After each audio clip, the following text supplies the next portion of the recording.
So, Chris, how are you today? Welcome to Studio 52. I'm State Representative Martine McLaughlin with my neighbor and my seatmate, Representative Chris Miller. Chris, how are you today? Oh, I'm pretty good. My name is Chris Miller, and I serve the 101st District, which is about 100 miles straight east of Springfield.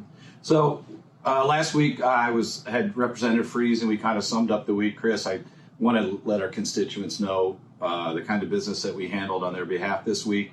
Any highlights that you'd like to mention? Yeah. Well, I can't really think of any highlights right now, Marty. There was a lot of cricket noise.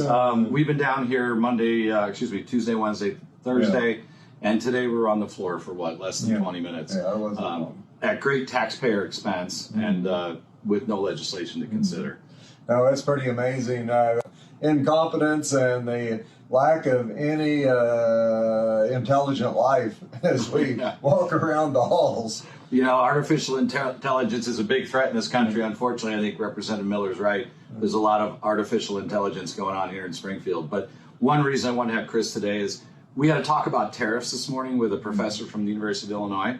And he was talking about farmers and what their concerns are with tariffs. Chris, anything you'd like to mention? He was mentioning soybean and corn farmers and kind of what your take on the tariffs will be and what their impact might be. Well, it's been pretty interesting on this tariff conversation because, you know, J.B. Pritzker has talked about it, and Nikki Bedinsky and Jerry Costello, all non-farmers, but they seem to be experts on tariffs. And personally, I farmed for the past 50 years and raised livestock, and I'm not concerned about the tariffs at all. What I believe in is that Trump wrote the book, The Art of the Deal, and at the end of the day, I have complete confidence in President Trump that we're going to have a better deal and a better program and better prices as we move forward, and we actually keep foreign countries from screwing us like they have with every other regime that's been in here, especially the last regime.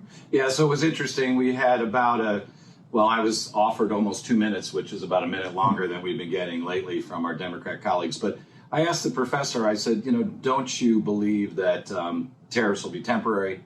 Don't you understand that they will drive purchasing decisions and change those? And don't you believe it'll drive investment into the U.S.?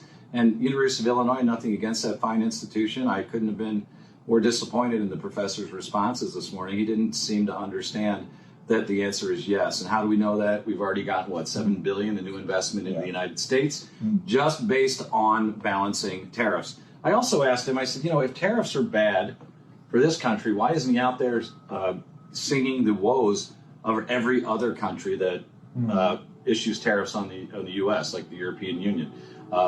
And he had no answer for that either. So, Chris, I'm glad you're here because I wanted a real farmer's perspective.